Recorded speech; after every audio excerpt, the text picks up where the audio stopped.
am the Irish guy, and everyone loves to see a flop finally get it together and do well in their career. I mean, let's not forget, this guy once filled in for me over Christmas on the channel which must not be named. He was roundly booed to high heavens, but is now flying high years down the line. Oh, well done, Lawrence!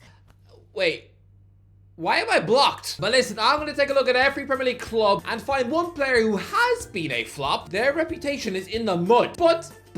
But who is going to turn it around and have a great season? Yeah, and I know what's going to be in the comments. Oh, congratulations to these players for getting sacked by Halloween and having to get a Christmas job at Pizza Hut. Right, let's go. Arsenal, Jorginho. Arsenal don't have too many flops. Neither Fabio Vieira or Jorginho have lit the world alight at the Emirates, but I'm going to go with Jorginho. No, he doesn't make Arsenal starting 11 now, but I reckon there's going to be injuries picked up from Champions League nights. Mikel Arteta is going to have to trust Jorginho, a former Ballon d'Or nominee, by the way, and I reckon he's going to go on a 10 to 12 game streak where he will be playing out of his skin, looking flawless. Just you wait. Jorginho is going to look every inch the player he was at Euro 2020. Just you watch. Wait for an injury on that horizon, and this man is going to prove that he is still a baller. Aston Villa, Leon Bailey. Maybe it's harsh to call Leon Bailey a complete flop. This guy's had a few good moments in the Villa shirt. Although, to be fair, 5 league goals in over 50 Premier League games. There was even a match where he left the pitch crying because he missed an open goal in the last minute against Wolves. He honestly looked like somebody who'd just seen his pet hamster get eaten by the neighbor's dog. Listen, this ex-Leverkusen winger hasn't been a total Villa disaster. It was only last November that Chelsea were wanting to sign him. Although, seeing Mr. Potter befriending Mr. Bailey in time for Christmas Day, I'm sorry, it sounds like a deleted scene from It's a Wonderful Life. Has anyone seen that film? But listen, Bailey was the original Moussa Diaby, and so seeing Unai Emery now splash out for the latter, I think it's going to unleash a fire in this Jamaica international. He is now going to up his game. He is going to be the last player to leave a Villa training session, spending an extra hour every Monday night learning how to score, and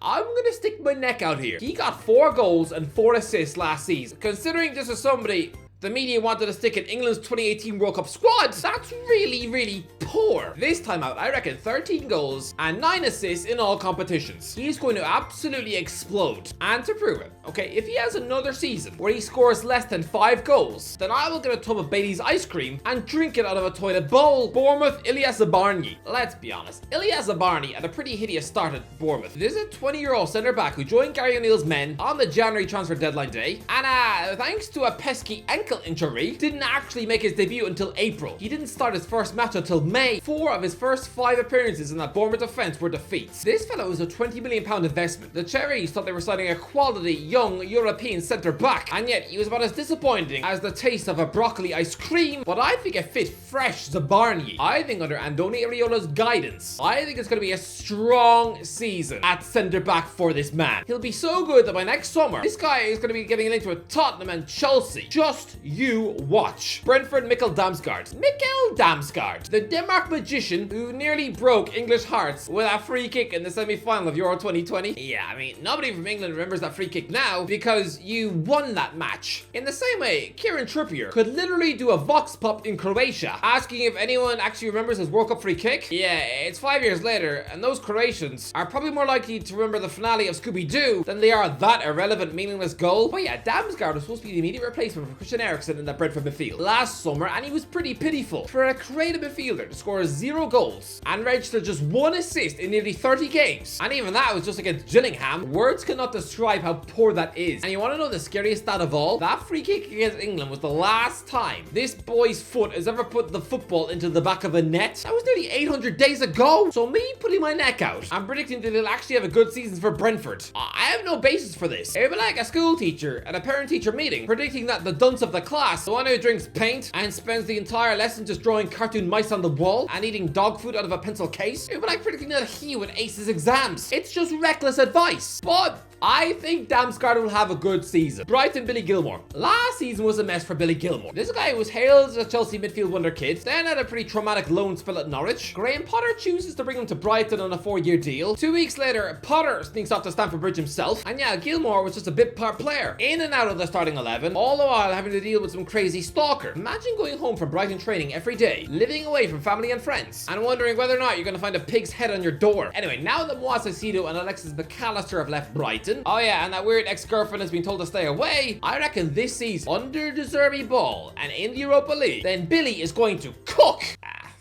Is that what the kids say these days?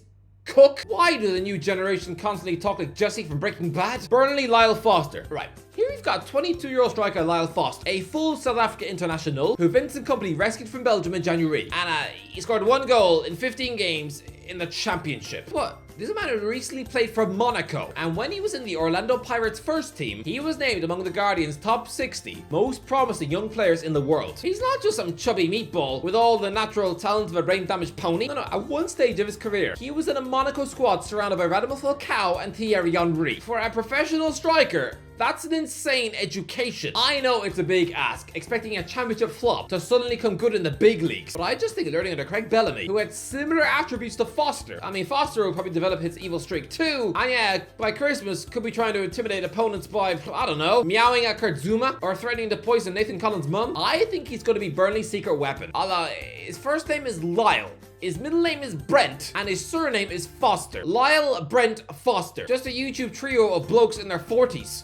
There'd be so many dead dad jokes, I'd be begging to be deaf. Chelsea, Raheem Sterling. There is not a single soul on planet Earth who expects Raheem Sterling to do anything at Chelsea this season. I know, the decline has been huge. You know that season that Liverpool won the league at a canter? You'd be forgiven for assuming that every member of the Manchester City squad just had an off year. That they are all sorts of flat. No.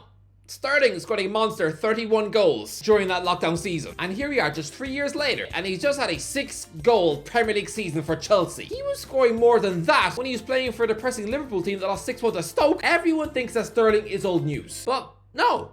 Yes, he was poor last season, but can you blame the guy when he just went from 6 years of being guided by Pep Guardiola to now having to actually listen to team talks from Graham Potter and Frank Lampard? I mean, it's like dropping out of Cambridge University to now get history lessons from the town drunk, but he's now under Mauricio Pochettino, who will get the best out of this version of Sterling. Sterling is now an old man in this ridiculously young Chelsea squad. He is one of the leaders. If there was no Reece James, he'd probably be the captain. I think Sterling is going to relish being the main man under Poch. And yeah, playing slightly deeper, almost as a number 10. Running from deep. I'm going to say this. I don't think his goals tally will be anything special. He'll probably still only score about 8 or 9 in all competitions. But I think 15 assists in all competitions. I think he's going to be really, really good. Crystal Palace, Sam Johnstone. Yeah, pretty obvious this one. For some reason, Patrick Vieira seemed to assume that Sam Johnstone had wrists made of meatloaf. I mean, last summer, he joined them from West Brom on a free and just had to spend most of the campaign whining on the bench. But for some reason, Roy Hodgson seems to love this ex-Man United goalie. He's the new #1 choice, with the indignant Vicente Guaita so disillusioned with life at Sellers Park, he's probably now angrily choking on a sausage pie. But yeah, Johnstone will have a pretty solid season in net. It'll actually be his first season as a Premier League #1 where he doesn't get relegated. And considering he's 30 years old, and at one point was the favourite player of the future king, that's a pretty damning stat. Everton Dele Alli. Go on then. Why not? Honestly, why not? Dele Alli is the most talented player in this Everton squad, and he just gave that great brave interview to Gary Neville. And Neville asked him if he wanted to get back to the heady heights that he was at Tottenham, and Dele said no. He wanted to be better than that. That's a pretty high level to reach, but I like what I'm hearing. Ali hasn't just given up on the sport, which everybody assumed. He's only 27, so why not? When he's back from injury, why can't he play his way into this Everton midfield? This man is not ever going to reach those Tottenham levels again, no. But at least he's aiming high. If he is a regular in the Everton starting 11 after Christmas, to me, that's success. And you know what?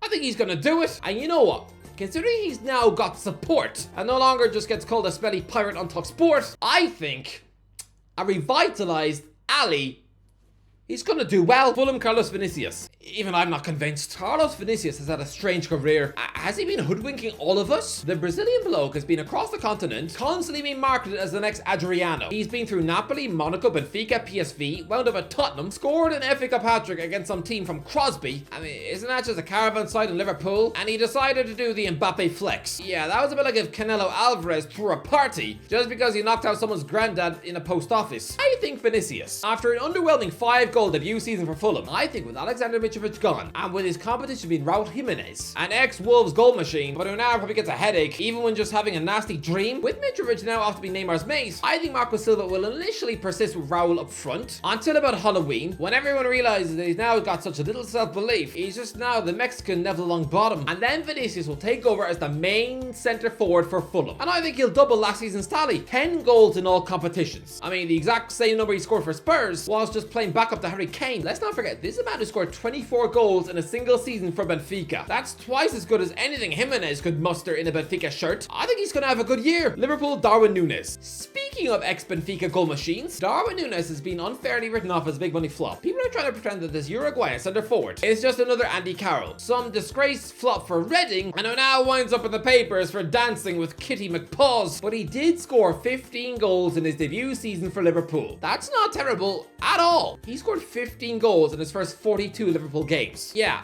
Another Uruguayan striker, Luis Suarez, he scored 14 goals in his first 42 Liverpool games. So what exactly is everyone moaning about? I think he's going to have a good season. Score about 20 in all comps. Luton Town, Collie Woodrow. Oh, how the tables have turned. I said that if Collie Woodrow scored more than 10 goals in a championship season for Barnsley, then I would eat an entire bucket of cheese. Yeah. He scored 14, and my lungs probably still stink of Dairy Lee Lunchables. I predicted him to fail in the championship, and now I'm backing him to succeed in the Prem. Make it make sense. It would be like me suggesting that KSI would lose a boxing match against Deji, and in the same breath, tip him to knock out McGregor.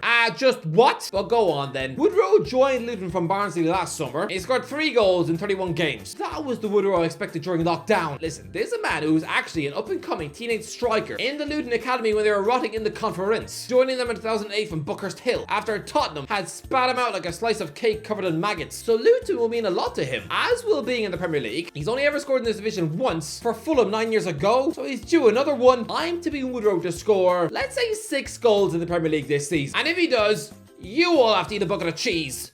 Deal? Man City, nobody. Man City don't really have any flops. Not really. Maybe Calvin Phillips, I suppose. But do you think I'm really going to sit here and pretend that this ex-Leeds block of cheese is actually going to stand a chance in the City midfield? No, he's probably just going to slip even further down the pecking order, to the point where he's soon going to be jealous of James McAtee. We're looking at the next Jack Rodwell, so no.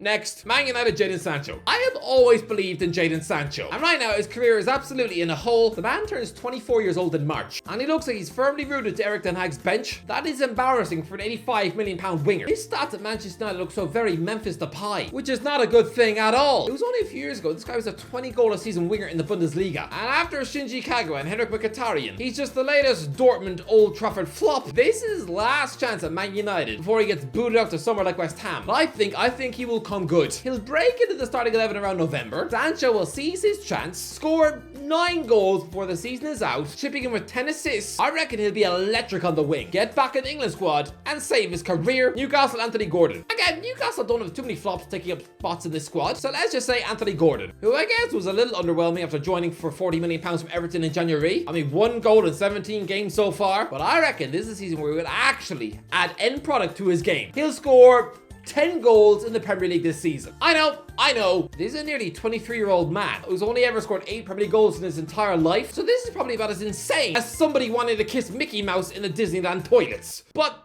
that's my prediction. Nottingham Forest, Emmanuel Dennis. Emmanuel Dennis is still at Nottingham Forest. How has he survived? I was amazed he wasn't sold in January. The fact it's late August and he's still in Steve Cooper's squad, just, what? With those survival skills, he belongs in The Walking Dead. But you know what? 2 goals in 25 games last season was absolute rotten pig meat. But he did score 10 in the Premier League season for Watford. Considering Cooper has trimmed down his squad this season, I think Dennis will get more chances. And yeah, maybe score about 7 or 8. Sheffield United, Ryan Brewster. He has to come good eventually. Come on, Ryan, just score 4. 4 goals this season. That is your target. And considering you're an underage world champion striker with England and an absolute superstar in the academies of Chelsea and Liverpool, that is a ridiculously low bar. 4 goals would be his best season in the Blades shirt, and he's been there 3 years. So to wind up being Saido Berahino 2.0, it's a bit sad. So I'm not expecting much out of Brewster, but just score 4. Tottenham, Richarlison. I don't know how Richarlison is not in the Saudi Pro League. He could go to Al Hilal and continue his bromance with Neymar. Guys, well, he's literally got that guy tattooed on his back. How creeped out must Neymar be when they shower together for Brazil?